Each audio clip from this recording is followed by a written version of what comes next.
किसी आदमी की क्रिया के आधार से तुम निर्णय नहीं कर सकते कि सम्यक दृष्टि है कि मिथ्या दृष्टि है एक, क्योंकि उसमें 90% चांस है, 95% चांस है, 99% चांस है कि तुम गलत हो जाओ। ठीक है, अब आगे चलो। तुम किसी के क्षयोपम ज्ञान के आधार से, किसे कितने शास्त्र याद हैं, कितनी गाथाएं याद हैं, कितनी संस्कृत आती है, कितनी प्राकृत आती है, कितना जो है कर्णानियोग का ज्ञान है, कितना चरणानियोग का ज्ञान है, इसके आधार से भी तुम निर्णय करोगे सम्यक दृष्टि का मिथ्या दृष्टि का, तो भी 99% चांस गलत करोगे। अब समझने दें। तीसरा, तुम किसी की पुस्तक के आधार से, शास्त्र के आधार से निर्णय करोगे कि सम्यक दृष्टि है मिथ्या दृष्टि है, तो भी गलती करोगे। 99 क्यों? कि जो भी शास्त्र बुक भजन लिखे जाते हैं वो शांति से बैठकर करेक्शन कर करके लिखे जाते हैं, उसमें ऑन द स्पॉट तो बोलना नहीं है। जैसे मुझे एक भजन लिखना है तो मैंने 4 लाइन यहाँ की खोजी, 2 लाइन यहाँ की खोजी, 2 लाइन यहाँ की, वो सबको जोड़ जाड़ के बढ़िया भजन बना दिया। तो आप वो भजन पढ़ोगे तो क्या सोचोगे कि वाह क्या भजन लिखा है, पढ़ोगे कि नहीं पढ़ोगे? वो किसी किसी रचना करने की किसी किसी की इस स्थिति होती है कि आप वो रचनाएं पढ़ो तो आप हिल जाओ।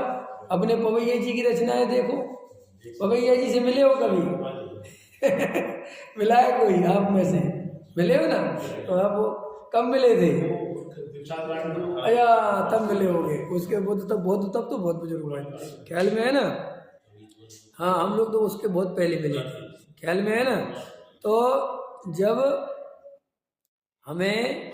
मुझे जब पढ़ते थे हम जयपुर में, तो जब ये किसी ने कहा कि उधर गए बीना तरफ, कहाँ गए? भोपाल तक। किसी ने कहा वो पवैया जी हैं, मैंने वो पवैया जी हैं जिनने लिखा है? बोले हाँ है, क्योंकि मैं तो सोचता था कि वो तो 2-3 साल से पुराने होंगे। और मैंने कहा अभी है? बोले अभी है। तो भागा भैया, मैंने मेरे गजब हो गया साहब, इतनी ये सब गजब लिखने वाले भी हैं। हो गया तो वैसा अनुभव नहीं हुआ जैसा सोचता था। ख्याल में है कि नहीं आया? तो भाई लिखना भी एक अलग कला है, उससे भी तुम किसी के सम्मेलन का और उसके ज़्यादा वो नहीं लगा सकते। ख्याल, क्योंकि वो सोच समझ के 10 दिन में, 15 दिन में, 50 दिन में, 100 दिन में एक लाइन लिखता हो भजन की, उदाहरण के लिए, वो बढ़िया भजन बन गया। अब तो उसके आधार से मानो कि ऐसा भजन तो सम्यक दृष्टि लिख सकता है? कुछ नहीं हो सकता, कोई भी लिख सकता है। वो महामिथ्या दृष्टि लिखते एक से एक भजन, एक से एक लिखते हैं बुक। अब एक से एक बुक तो पढ़ते ही हो ना तुम, पुस्तकें तो है ही, और प्रत्यक्ष में हम जानते हैं कि स्थिति क्या है। बोलो, तो इनके आधार से जो अपन निर्णय करते हैं सब ऐसी रचना है। तो रचनाएं में क्या होता है, सोच समझ के आप रचनाएं किसी भी तरह की लिख सकते। देखो, वो रचना लिखने की कला होती है, उसके भी आधार तुम्हें बताता कि तुम्हें ये भ्रम ना हो। पंडित बनारसी दास जी शुरू से ही कवि थे, योग्यता से ही कवि थे, और जब वो 9 वर्ष के थे, ख्याल में है ना, तब उनने इतनी महान श्रृंगार की रचना लिखी थी कि अगर वो रचना कितनी उम्र में, 9-10 वर्ष की उम्र थी ना, उस समय लिखी थी, और अगर वो रचना कहते हैं कि जगत में आ जाती तो वे श्रृंगार के उनसे बड़ा महाकवि कोई नहीं हो सकता था। ये कितनी उम्र में लिखी थी? इसका मतलब वहां से उनमें कवित्व गुण था, रचना करने की क्षमता थी, ये वहां से प्रकट हो गया कि नहीं हो गया? समझ में आ गया क्या? और बेई बनारसी दास जब इस तरह मुड़ गए अध्यात्म की ओर, तो नाटक समयसार लिख दिया।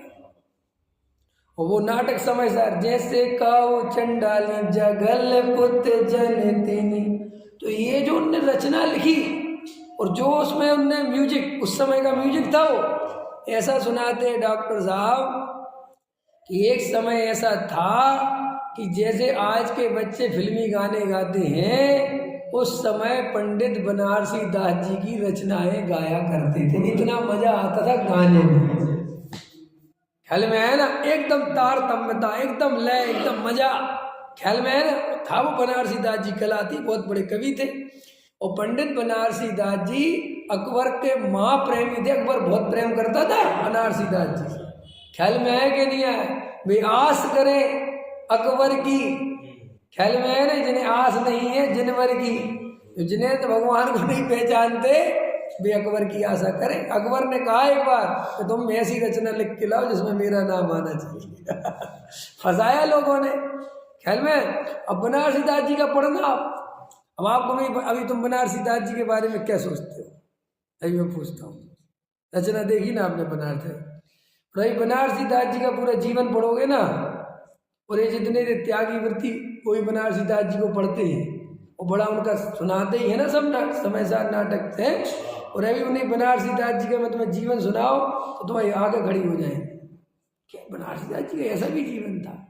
ख्याल में आए कि नहीं आए, पढ़ लेना, अभी ज़्यादा उसमें बोलना नहीं पड़े। लेकिन हमारे साथ यही तो होता है कि इतिहास में जो हो गया वे सब ज्ञानी, ख्याल में है ना, और वर्तमान में हम किसी को नहीं मान सकते, उनका ऐसा आचरण, उनका ऐसा, और वहाँ जाके चलो तो ही दिखा दे तुम। ख्याल में है ना। तो तुम किसी की राय मतलब इससे लिखने से भी बहुत ज़्यादा अंदाजा सही नहीं लगा सकते कि सब सही हो, क्योंकि लिखने में बहुत सोच समझ के काम करा जा सकता है, 10 जगह से छांटा जा सकता है और लिखा जा सकता है। अब चौथी चीज बता रहा हूं मैं तुम्हें, जो यहाँ टोटामली साहब ने लिखी। वक्तव्य एक ऐसी चीज है, वक्तव्य में सोचने समझने का ज्यादा टाइम नहीं है। क्या कहा मैंने? जो वक्तव्य है, तुम वक्ता बने से अगर थोड़ा निर्णय करोगे किसी के श्रद्धान का, ख्याल में है ना, कि ये स्वाध्याय में किस पे बल देते हैं, जब वे प्रवचन करते हैं तो काय पे ज्यादा ताकत लगाते हैं, वो ज्यादा ताकत श्रद्धान के दम पर ही लगती है। अगर मेरा क्रियाकांड का पक्ष होगा तो मेरे प्रवचनों में क्रियाकांड की बात आए बिना नहीं रहेगी, चाहे मैं कितना ही कहूं कि मैं क्रियाकांड के लिए नहीं बता रहा हूं, क्रियाकांड के लिए तुम बार बार बता क्यों रहे हो, पहले ही बताओ। स्वच्छंदी मत हो जाना, स्वच्छंदी मत हो जाना, इतना डर क्यों है? समय सार खोल के भी पूजा पाठ मत छोड़ देना, पूजा पाठ मत छोड़ देना, इतना डर क्यों है? ये डर बताता है कि अंदर से व्यवहाराभासी है। अंदर समझ में आया कि नहीं आया?